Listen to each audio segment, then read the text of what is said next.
अस्सलामु अलैकुम वरहमतुल्लाहि वबरकातुहू। प्यारे नाज़रीन, प्यारे बच्चों, आप सभी का इस्तकबाल है, आप सभी का खैर मक़दम है इस यूट्यूब चैनल पे। प्यारे बच्चों, आज हम आपके दरमियान लेकर हाज़िर हुए हैं क्लास 12 का चैप्टर नंबर 27 का क्वेश्चन और उसका आंसर, यानी सवाल और उसका जवाब। जैसा कि आप देखते हैं कि तरतीब तो ये रहती है कि आप बताइए के अंदर तकरीबन जितने भी सवालात दिए गए रहते हैं उसको हम बोर्ड पर पढ़ाते हैं, फिर उसके बाद स्क्रीन पे आपको लेके चलता है, जो मुख्तसर गुफ्तगू होता है मोबाइल के स्क्रीन से उसको पढ़ाया जाता है, ठीक है ना। लेकिन बारिश की वजह से इतनी ज़्यादा बारिश हुई थी जिसकी वजह से कल ही से लाइट कटी हुई है, तो मजबूरन यहाँ पे आपका ख्याल रखते हुए कि आपका क्लास नागा ना हो, किसी भी तरीके से आपका क्लास छूटनी नहीं चाहिए, वो जो भी तरीका हो अपनाया जाए ताकि आपकी पढ़ाई जो है वो कंटिन्यू चलती रहे। तो इस चीज़ का ख्याल रखते हुए आज आप बताइए के अंदर तकरीबन 7 सवाल दिए गए हैं इसको, फिर उसके बाद मुख्तसर गुफ्तगू के अंदर जितने भी सवाल दिए गए हैं उसको हम हल करेंगे। तो चलिए बिला ताख़ीर पढ़ लेते हैं, शुरू कर लेते हैं, देखते हैं। देखेंगे सबसे पहले आप अपनी किताब के अंदर देखेंगे, पहला सवाल होगा मीर अनीस का पूरा नाम क्या है। क्या है बाबू? मीर अनीस का पूरा नाम क्या है? तो उसके जवाब में जिक्र किया मीर बब्बर अली अनीस।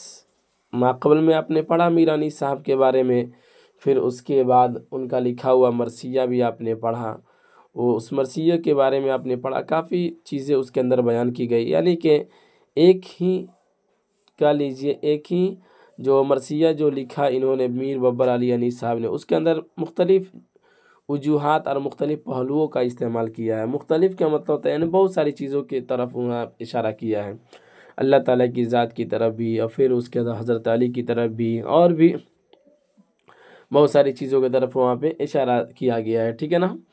तो मीर बब्बर अली अनीस इनका पूरा नाम है। सवाल नंबर 2 कहता है मरसिये की तमहीद को क्या कहते हैं। तो उसके जवाब में जिक्र किया मरसियत की तमहीद को चेहरा कहते हैं। क्या कहते हैं? चेहरा कहते हैं। मरसियत की तमहीद को चेहरा कहते हैं। तमहीद का माना क्या होता है पहले आप यूँ जानें। तमहीद का माना होता है पहला, यानी कि शुरुआत। तो जिस तरह से इंसान का बदन जो है वो चेहरे से शुरू होता है, इसी तरीके से तो अगर किसी भी चीज़ की शुरुआत अगर की जाती है तो तमहीद का मतलब ये होता है कि शुरुआत करना, ठीक है ना। तो इस एतबार से इसका नाम क्या कर रख देते हैं, चेहरा रखते हैं, समझ रहे हैं ना। मरसिया की तमहीद को यानी कि असल चीज़ को बयान करने से पहले, जैसे कि मान लीजिए हमको मरसिया लिखना है, ठीक है ना, तो मरसिया लिखने से पहले तो यहाँ पर कुछ बयान किया जाए मरसिया के बारे में, ठीक है ना, तो इसी को तमहीद कहा जाता है, और इसी तमहीद का नाम क्या जिक्र किया गया है, चेहरा कहा गया है, समझ रहे हैं। सवाल नंबर 3 कहता है मीर अनीस के हम असर का नाम बताइए। हम असर का माना क्या होता है, यानी इनके ज़माने के, जिस वक्त ये जिस ज़माने में यानी जिस सन में ये थे, तो उस सन के और भी इनके जो दीगर साथी लोग थे या कि दीगर इनका साजा थे, तो उनका नाम पूछा है। तो मीर अनीस के एक हम असर मिर्ज़ा सलामत अली दबीर हैं। कौन है? मिर्ज़ा सलामत अली दबीर हैं, जो इन्हीं के हम असर माने जाते हैं। सवाल नंबर 4 कहता है उर्दू के पहले मरसिया का नाम क्या है। तो उसके जवाब में जिक्र किया उर्दू के पहले मरसिया का नाम नौसरहार है। क्या है बाबू? नौसरहार है। सवाल नंबर 5 कहता है मरसिया किस लफ्ज़ से मुश्तक है। मुश्तक के मतलब होता है इश्तिकाक, मिला हुआ, जुड़ा हुआ। तो इसके जवाब में जिक्र किया मरसिया लफ्ज़ रेसा से, किससे? लफ्ज़ रेसा से मुश्तक है, रेसा, ठीक है ना। ये रेसा, ये लफ्ज़ रेसा है, इसी से क्या है मुश्तक मरसिया है, मतलब लफ्ज़ रेसा से निकला है मरसिया। जैसे कि ये मुश्तक और मज़दर, ये सब आप तो 10th क्लास के अंदर पढ़िए लिए होंगे, मज़दर क्या होता है, फिर उसके बाद मुश्तक क्या होता है। मुश्तक का मतलब होता है किसी से निकला हुआ हो, ठीक है ना, उससे भी कोई चीज़ें निकली है। मज़दर होता है खुद किसी से निकला हो लेकिन उससे कोई चीज़ें ना निकले, ठीक। तो इस तरह से आपने वहाँ पे इसकी तारीफ़ वगैरह भी पढ़ी है, और जामिद के बारे में भी आपने पढ़ा होगा कि वो किसी से निकला नहीं होता और उससे भी कोई चीज़ें नहीं बनती है, ठीक है ना, उसको जामिद कहा जाता है। तो ये ख़ास तौर से आमतन ये आपके कवायद के अंदर ये मिलता है, और इसके अरबी वगैरह जब पढ़ेंगे तो उसके अंदर ये धड़ल्ले से आता है, ठीक है ना। बहुत सा जगह, हर जगह जगह आता है ये। जैसे कि हम आपको एग्जांपल के तौर पे बताते हैं, एक लफ्ज़ है ज़रबा, ठीक है ना, ज़रबा, ये अरबी का लफ्ज़ है, फ़िल माज़ी इसको कहा जाता है। अब कहा जाएगा कि ज़रबा जो फ़िल माज़ी है ना, ये किससे निकला है, ज़रबुन से। किससे निकला बाबू, ज़रबुन, ज़रबुन से निकला है, समझ रहे हैं ना। ज़रबा ज़रबुन से निकला है, यानी लफ्ज़ ज़रबुन से निकला है। ज़रबुन को हम क्या बोलेंगे, मज़दर बोलेंगे, और ज़रबा को क्या बोलेंगे, फ़िल माज़ी बोलेंगे, ठीक। तो इस तरह से ये अरबी के अंदर ये सारी बहस आती है, समझ रहे हैं। बहरहाल आप ये याद रखिएगा, मरसिया जो है लफ्ज़ रेसा से मुश्तक है, इसी से निकला है, ठीक है ना, इसी से मिला हुआ है, इतना याद रखिएगा। सवाल नंबर 6 कहता है अनीस का ताल्लुक़ किस दबिस्तान से है, तो उसके जवाब में जिक्र किया अनीस का ताल्लुक़ दबिस्तान लखनऊ से है, समझ रहे हैं ना। लखनऊ से ये लखनऊ की दबिस्तान है, यानी कि कह लीजिए दास्तान है, उसी से इनका ताल्लुक़ है। सवाल नंबर 7 कहता है कि अनीस के असलाफ़ में किस मसनवी निगार का नाम आता है। अनीस के असलाफ़ में, असलाफ़ के मतलब होता है यानी इनके बुज़ुर्गों में, किस मसनवी के निगार का नाम आता है। जवाब अनीस के असलाफ़ में मीर हसन मसनवी निगार का नाम आता है। मीर हसन मसनवी निगार का नाम अनीस के असलाफ़ में आता है, यानी इनके बड़े लोगों में, और इनसे जो पहले गुजर गए उनके असलाफ़ में मीर हसन मसनवी का नाम आता है, जो बहुत ही बेहतरीन अहम मसनवी निगार थे। क्या थे बाबू, मसनवी निगार थे। आ रही बात समझ में। तो उसके ये तो रहा 7 सवालात, आप बताइए के अंदर 7 सवालात दिए गए तो उसको पढ़ा आपने।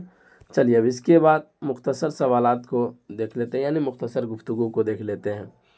सवाल नंबर पहला है मरसिये के अज्ज़ाए तरकीबी क्या है। देखिए अज्ज़ा ये जुज़ की जमा है, किसकी, जुज़। जुज़ के माना होता है एक टुकड़ा, एक हिस्सा, ठीक है ना।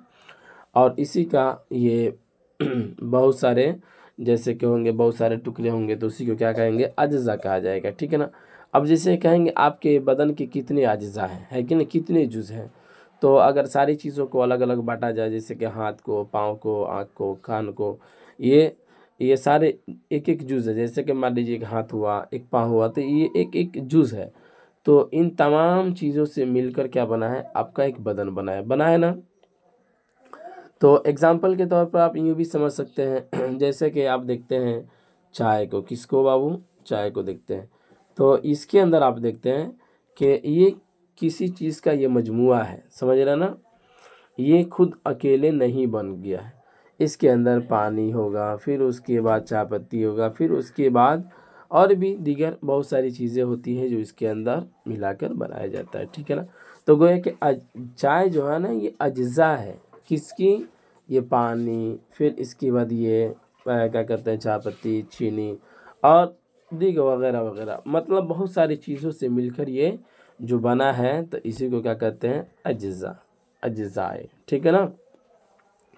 तो अब इसी का नाम मतलब हम चाय देते हैं, लेकिन उसको कहते हैं ना, अब यहाँ पर कहा जाएगा कि उसका अज्ज़ा क्या क्या है, तब उसमें आपको ये बताना है कि जिन चीज़ों से मिलकर बना है ना वो चीज़ है। तो इसी तरह से यहाँ पूछा मरसिया के अज्ज़ाए तरकीबी क्या है, तो सवाल जवाब देखें। मरसिया के अज्ज़ाए तरकीबी मंदरजा झैल है, कौन कौन, चेहरा, इस हिस्सा में उमूमन नात, मनक़बत और मुनाजात वगैरह तमहीद के तौर पर बयान किए जाते हैं। देखिए नात आप 10th क्लास के अंदर भी पढ़े हैं बाबू, याद होनी चाहिए आपको कि नात, और हम तो बड़ी धड़ल्ले से ही कौन ऐसा साल होता है जिसमें नात और हमद और मनक़बत के बारे में नहीं पूछता, मुनाजात के बारे में नहीं पूछता है, तमीद के बारे में नहीं पूछता, बट इसके बारे में पूछना 100% है। हमेशा 10th के क्या कहते हैं 10th के साल में पूछा जाता है, जब भी एग्ज़ाम होता है तब भी, ठीक। तो नात तो जानते हैं, चेहरा भी जानते हैं, ठीक।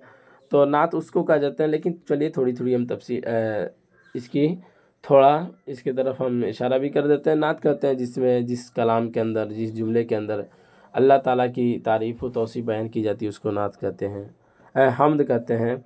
और नात कहते हैं जिस जुमला के अंदर, जिस कलाम के अंदर नबी पाक सल्लल्लाहु अलैहि वसल्लम की तारीफ़ व तौसीफ़ बयान की जाए उसको नात कहते हैं। मनक़बत कहते हैं जिस जुमले के अंदर या जिस कलाम के अंदर या जिस नज़म के अंदर बुजुर्गान दीन यानी अल्लाह के वली की तारीफ़ की जाए, उसको मनक़बत कहते हैं। मुनाजात वगैरह कहते हैं जो आप दुआया जुमला, दुआया कलिमात जो आप पेश करते हैं ना, तो उसी को, जैसा कि मान लीजिए आप अपने रब से कोई मांग रहे हैं तो एक सेंटेंस के ज़रिए मांगेंगे ना, तो उसी को क्या जाता है मुनाजात वगैरह का। तमहीद कहा जाता है किसी चीज़ को असल, जैसे कोई असल चीज़ होती है उसको शुरू करने से पहले जो कलाम, जो जुमले कहा जाता है उसी को कहा जाता है तमहीद, ठीक है ना, यानी शुरुआती लफ्ज़। समझ रहे हैं ना।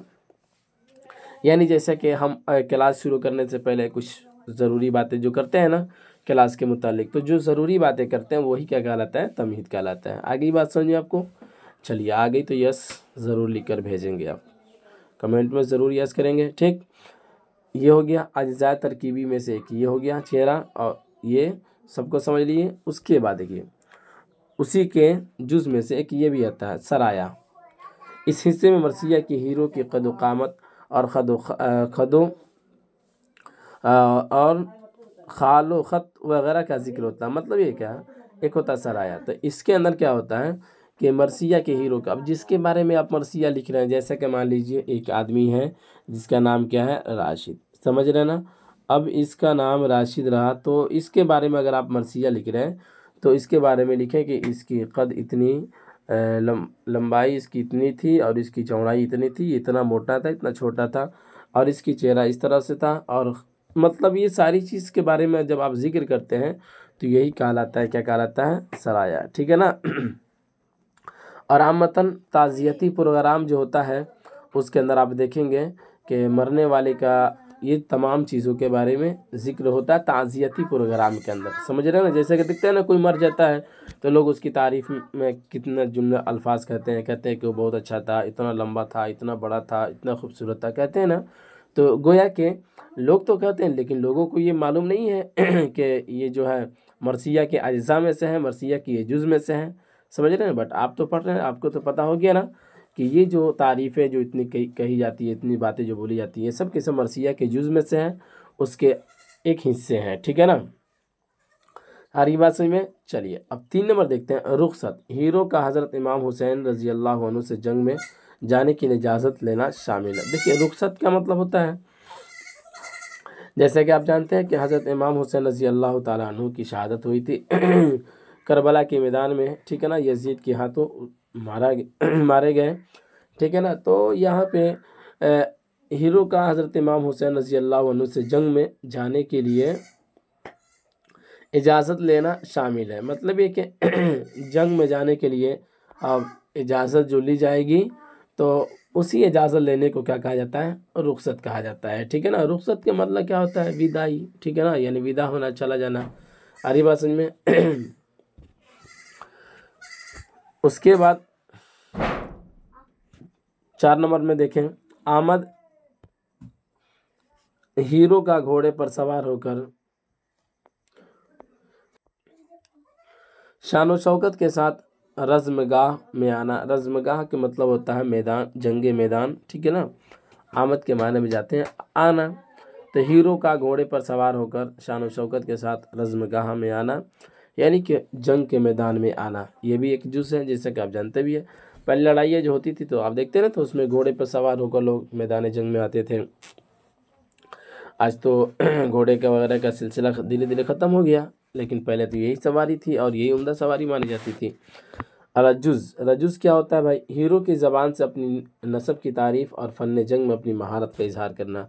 जैसे कि होता है ना, जब जाते हैं तो अब लड़ाई जब शुरू होती है तो शुरू होने से पहले इंसान क्या करता है, लड़ने वाला अपनी नस्ब की तारीफ़ करता है। मतलब ये कि कहता है कि मैं बड़े घराने से हूँ, बड़े बड़े ख़ानदान से हूँ, तुम लोग क्या हो जाओ, मुझे लड़ाई करने में बड़ी महारत है, मुझे तलवार चलाने में बड़ी महारत है, तुम लोग पीछे हट जाओ नहीं तो मारे जाओगे। समझ रहे ना, इस तरह से तारीफ़ें करना यह रजुज़ कहलाता है। क्या कहलाता है बाबू, रजुज़ कहलाता है, समझ रहे हैं ना।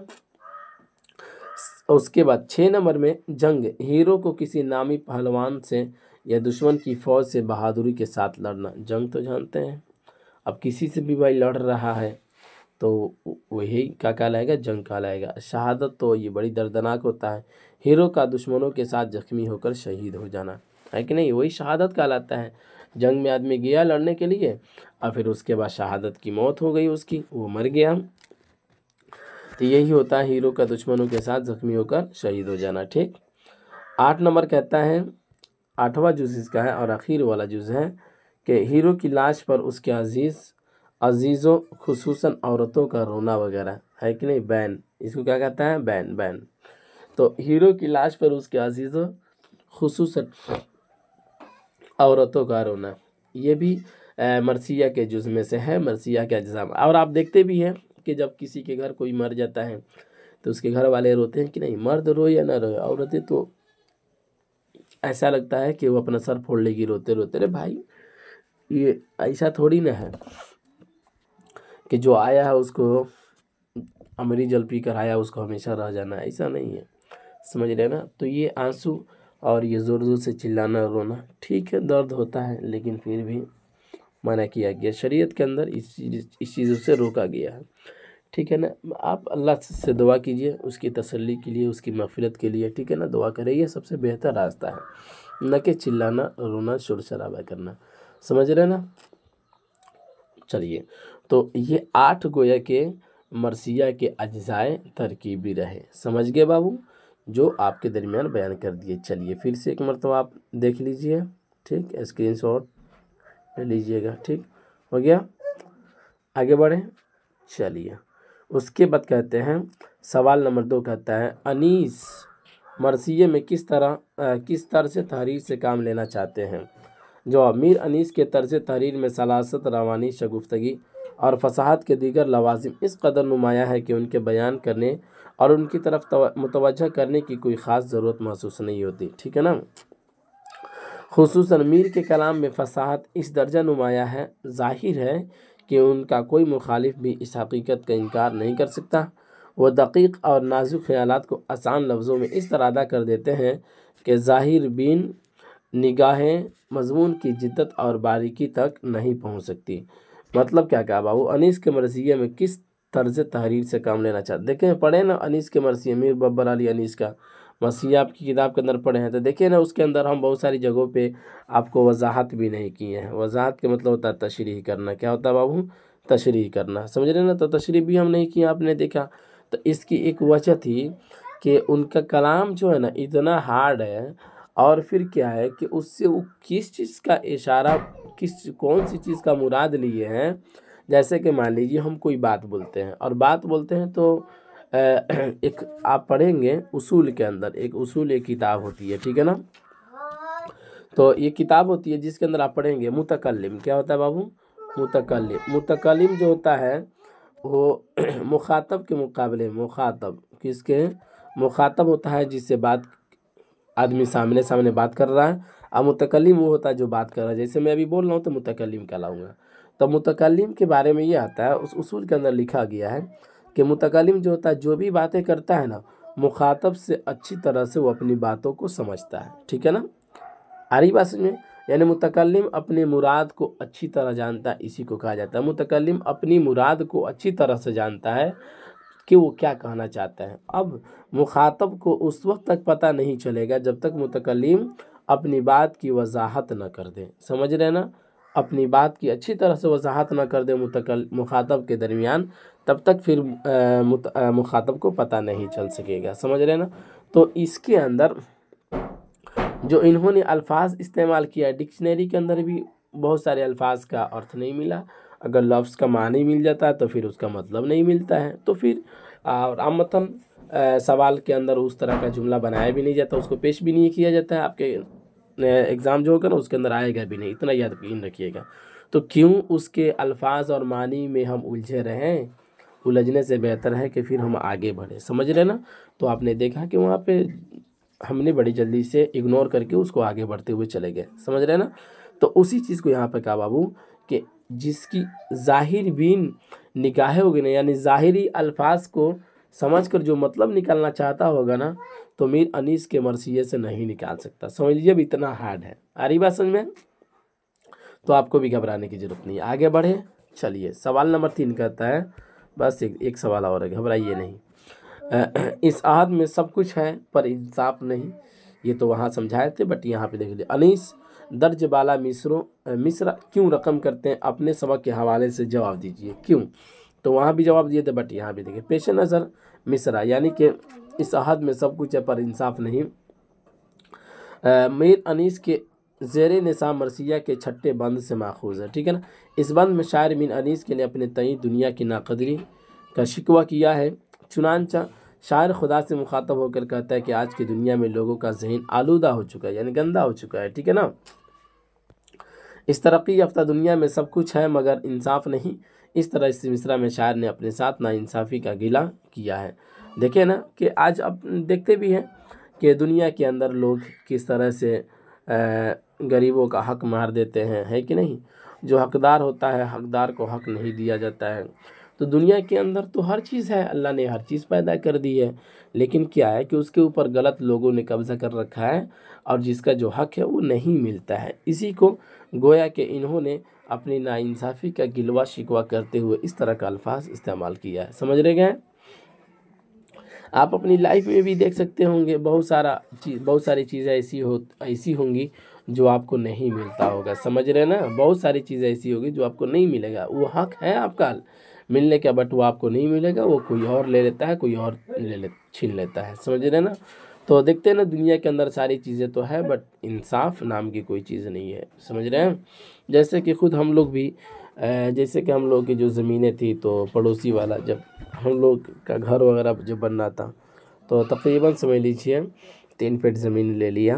तो ज़मीन थी हमारी, ठीक है ना, लेकिन फिर भी हमें नहीं मिली। समझ रहे। वजह थी कि मतलब झगड़ा करने के लिए सारे लोग तैयार थे और उसके जानिब उस वक्त हम लोग बच्चे थे, तकरीबन उस वक्त पढ़ाई करते थे, ठीक। तो ले लिया सब।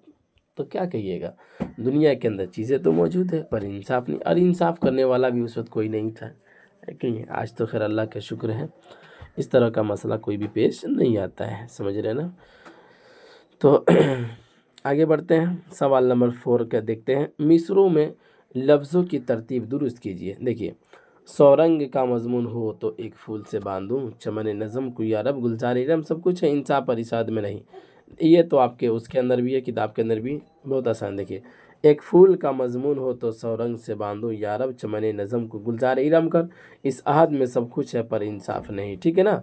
यानी कि थोड़ा सा यहाँ पे उल्टा सीधा तरतीब बिगाड़ दिया, जिसको पहले होना चाहिए उसको बाद में कर दिया, जिसको बाद में होना चाहिए उसको पहले कर दिया, ठीक है ना।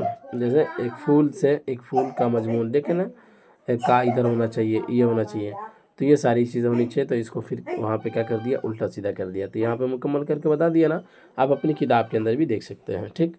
तो ये रहा आपके दरमियान यहाँ तक। आप बताइए के अंदर तकरीबन कितने 7 सवाल दिए, उसको आपने पढ़ा। फिर उसके बाद क्या कहते हैं, मुख्तसर गुफ्तगू के अंदर 4 सवाल दिए गए, उसको पढ़ा। चलिए, अगर आपको वीडियो अच्छा लगा होगा, सबक अच्छा लगा होगा तो एक प्यारा से कमेंट ज़रूर करके जाइएगा। चलिए, जुदा होते हैं, फिर मिलेंगे अगले वाले सबक में। खुदा हाफिज़।